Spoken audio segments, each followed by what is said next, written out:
إنجازات عسكرية أدلت الكيان الصهيوني ودافعت عن الحق الفلسطيني. نقول للمقاومة نحن مع المقاومة، نحن مع الحق الفلسطيني، ونقول لأهلنا في فلسطين الصامدين الصابرين: لقد قدمتم من أجل فلسطين ومن أجل الأمة ومن أجل الحق المسلوب ومن أجل كل المستضعفين، قدمتم دماءكم فداء للأقصى وفداء للحق الفلسطيني. قدمتم دماءكم، قدمتم أطفالكم، قدمتم نساءكم. إن بهذه التضحيات، إن بهذه الدماء، إن بهذه الأطفال التي تقتل، إن بهذه النساء التي تقتل، إن بهذا الصمود وبهذا الصبر وبهذا الثبات أنتم تضعون على عاتقنا حملا كبيرا لا نقوى على حمله. إنكم تحملوننا عبئا ثقيلا لا نملك أن نقوم وأن نكون في مستوى الحدث.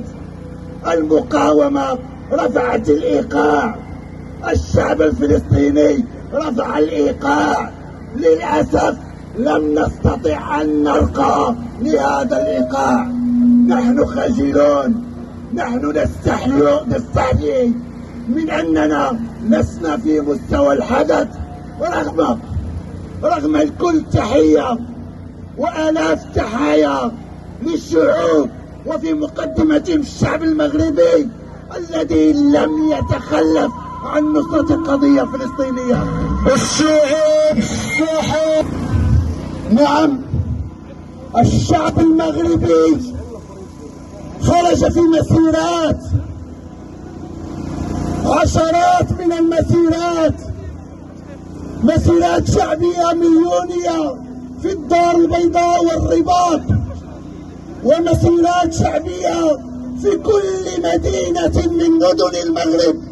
ليس هناك مدينة تخلفت عن مساندة الشعب الفلسطيني، ومئات من الوقفات والفعاليات.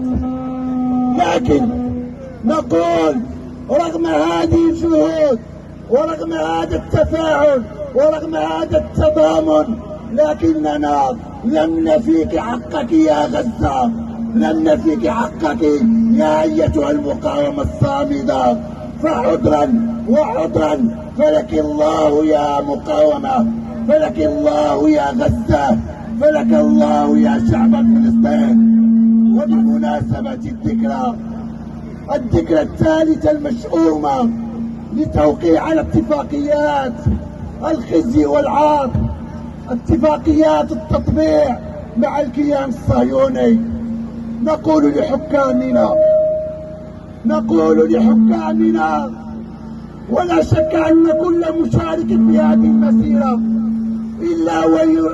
إلا وينشئ نفس السؤال: ألم تكفيكم هذه الدماء؟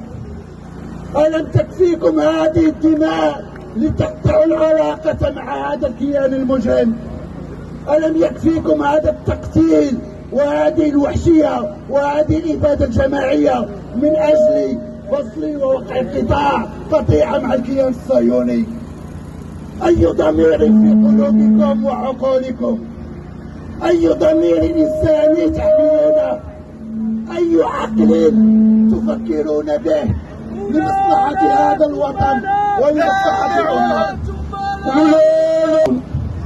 عار عليكم أن تربطوننا كشعب مغربي عاش لعقود بل لقرون وفية للقضية الفلسطينية. عار عليكم أن تربطوننا بهذا المجرم، عار عليكم أن تدلونا بالارتهان لهذا الكيان المجرم، عار عليكم أن تستقبلوا بالأحضان هؤلاء القتلة، وفي مقدمتهم من تسمونهم في الإسرائيليون المغاربة في الكيان الصهيوني.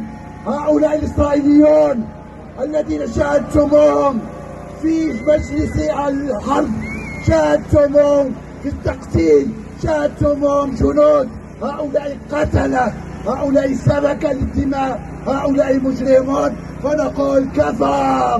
والمغرب وفلسطين شعب واحد مش شعبين، والمغرب وفلسطين الشهداء، وشاف الله الجرحى، وعجل بإطلاق المعتقلين